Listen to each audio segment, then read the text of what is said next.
5:12 a.m. Wood County, Wisconsin. 38 degrees. The sky is still black over the central sands. This flat, glacially smooth stretch of land running through the middle of the state holds more than 21,000 acres of cranberry bogs.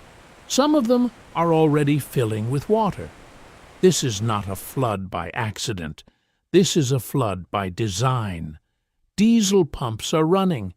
Water moves through aluminum irrigation risers and spreads across low-walled bog sections, each one roughly the size of a city block. The water is cold. It rises slowly. The cranberry vines beneath it have been growing since spring.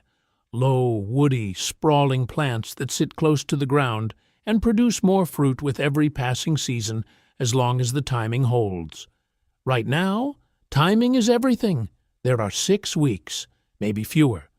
The first hard frost, the kind that freezes standing water and turns unpicked fruit to mush overnight, could arrive any morning after mid-October. It came early 2 years ago. It cost growers across this county thousands of dollars an acre before crews could finish. Nobody here has forgotten that. Across the central sands, harvest operations are starting at roughly the same hour on roughly the same morning. 40-some growers, dozens of crews, hundreds of workers, all of them watching the same forecast, all of them working toward the same deadline.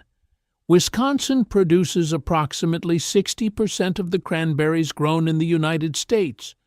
Most of that volume moves through a window of 6 weeks, from late September through the end of October. What happens in those weeks, in these bogs, in this cold, flat landscape, determines what ends up in juice bottles, dried fruit bags, and sauce cans across the country. It starts with the water. Most people picture cranberries growing in water. They don't. The vines grow in sandy, acidic soil. The bogs are dry fields through most of the growing season, flat, low, surrounded by earthen berms built to hold water when it's needed. Irrigation keeps vines healthy through summer, but harvest changes everything. When the fruit is ready, deep red, firm, carrying the sugar and acid content that marks peak ripeness, the growers flood the bogs. Water rises over the vines. Cranberries, hollow at their core, float to the surface. That's when the water reels come in. Water reels are paddle wheel machines. They move through the flooded bogs on pontoons, churning the surface in long, overlapping passes. The paddles agitate the water, knock the fruit free from the vines, and drive the floating berries into dense, red mats. From the air, a flooded bog in full harvest looks like a solid field of red, stretching bank to bank. On the ground, it's noisier than it looks. The diesel thrum of the reel, the slap of paddles, water spraying wide, the smell of wet soil and bruised fruit rising together. Operators run the reels for hours. They know the bogs by memory, where the ground dips, where vines grow thicker, which corners the current pulls toward. Speed matters, but so does coverage. A pass run too fast leaves fruit behind. A reel taken too wide clips the berm and loses time. 6:41 a.m. The first bog section is fully agitated. The red mat sits thick and dense across the surface. And now the booms come out. Floating booms are long, flexible barriers, plastic-sealed tubing on the water's surface. Workers in waders grip the ends and walk the perimeter of the bog, pulling the boom inward, corralling the floating cranberries toward one corner, then tighter still, until the mat is thick enough to load. The loading elevator, a conveyor belt system set at the bog's edge, dips below the waterline at one end. Cranberries ride it upward and fall into a waiting truck. It runs continuously. Fruit moves fast. Workers in waders walk through waist-deep water for most of the morning. Rubber boots, waterproof bibs, cold hands inside thin gloves. The water temperature at this hour is in the low 40s. Nobody talks much. The work has a rhythm that doesn't need conversation. Pull the boom, hold position, move inward, hold again. It takes years to read a boom line correctly. Newcomers let the fruit escape around the edges. Veterans don't. The truck at the conveyor is a standard flatbed, fitted with wooden sideboards to handle bulk load. When it's full, roughly 25,000 pounds of cranberries in a single load, it rolls out and the next one backs in. The rotation is tight. Trucks idle at the end of the bog road, waiting their turn. Driver leaves, another pulls forward. The conveyor never stops. 8:15 a.m., first section complete. Crew moves pumps. Water begins filling the second bog. The trucks don't go far. Ocean Spray, the agricultural cooperative that handles the majority of Wisconsin's cranberry volume, operates receiving stations across the central sands. These stations run continuous intake through the entire harvest window. Trucks arrive around the clock. Lines form before dawn and run past dark. At the receiving station, fruit passes over sorting equipment that removes leaves, vine sections, and undersized or damaged berries. What remains is graded by quality, measured for color, firmness, and sugar content. Growers are paid on volume and grade. A field that ran hard frost early in September, causing premature berry drop, will show up in those numbers. So will a bog that was harvested too soon or too late. Growers track this closely. Every load tells a story. The cooperative model means growers are also part owners of the processor. Their harvest feeds into shared storage pools. Their returns are tied to market prices that shift with export demand, juice pricing, and grocery contracts settled months before the fruit is even ripe.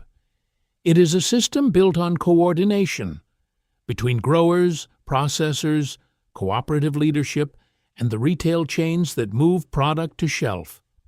The 6-week harvest window is where all of it comes to a point. By mid-morning, the forecast has shifted. A low-pressure system building to the northwest is now projected to push frost conditions into the central sands by Sunday night. That's 5 days out. Depending on how it tracks, temperatures at bog level could drop to 28 degrees. Standing water freezes at 32. Flooded bogs with floating fruit freeze from the surface down. Once a berry freezes and thaws, the cell walls break. The fruit softens. It cannot be processed for most markets. Growers who have not finished by Saturday night will be making decisions. Some will choose to harvest ahead of prime ripeness. Fruit that won't grade as high, but fruit that is off the vine and in the truck. Some will gamble on the frost tracking north, as it sometimes does. Some will put every available worker and every piece of equipment they own into the bogs from Thursday through Saturday, running double shifts, calling in favors, extending the day until there is no more light. That calculation, how much risk to carry, how hard to push, is made by growers who have been watching this sky for decades. Some of them inherited these bogs from parents who built the berms by hand. Some of them started as seasonal workers and bought land piece by piece over 30 years. The knowledge is earned. The decisions are theirs alone. There is no margin for sentiment. The weather does not negotiate. By early afternoon, the crew has moved through 4 bog sections. The water reels have covered close to 8 acres. The conveyor has loaded 11 trucks. The crew leader is a man named Dale. He's been running harvest crews in this county for 19 years. Before that, he worked bogs in Massachusetts, the other major cranberry state, before following work west. He knows both systems. Wisconsin bogs run larger on average, flatter, easier to move equipment across. The Massachusetts bogs are older, more varied in shape, harder to corral efficiently. Different rhythm, same pressure. Dale doesn't manage the crew loudly. He checks positions with a glance, a hand signal here, a word at the boom line. When a real operator starts running a pass too wide, he's there before the mistake costs time. When the conveyor jams, a vine section caught in the belt, he's already moving toward it. Most of the workers on this crew have been here before. Some are local, some came from out of state for harvest season specifically. 6 weeks of steady work at a defined wage, then back to wherever home is. A few will follow harvest south after Wisconsin, potato operations in the Midwest, apple picking in Michigan or New York, Thanksgiving season work in New England. The seasonal circuit is real. It exists across agricultural states in a rhythm that most people never see. At 3:47 p.m., the crew is moving pumps again. Bog 6. The sky has gone gray at the horizon. The temperature has dropped 4 degrees since noon. Everyone on this crew knows what that means. The pace picks up without anyone saying so. By the time the 6 weeks are over, Wisconsin's central sands will have sent roughly 400 million pounds of cranberries to processing. Trucks will have run these bog roads through rain, near frost, and the particular cold that sets in when October finally commits to itself. Equipment will have broken down and been repaired in the field. Decisions will have been made under pressure, with incomplete information, by people who have been making those same decisions for most of their working lives. The finished fruit, sorted, graded, stored, and contracted, will move into juice lines, into drying ovens, into sauce, and concentrate bound for retail shelves across the country and into export markets overseas. It will arrive cleanly packaged, in standard sizes, at standard prices. There will be no record of the frost risk or the long boom lines or the hired mechanic working by headlamp on a water reel at 10 o'clock on a Thursday night. The bogs will drain. The vines will settle back to the sandy soil. The earthen berms will hold through winter as they have for decades. Come spring, the cycle starts again. The field is quiet now. Until next season. Under this video, there's a subscribe button. It's a small action, but it helps document the work that happens before the shelves are stocked. If you're drawn to the rhythm of the harvest, to the crews who move with the seasons, subscribing simply means you want to see how America feeds itself. And tell us, where are you watching from? Have you ever worked a harvest? Have you seen one? Share your experience below. That's how these stories travel.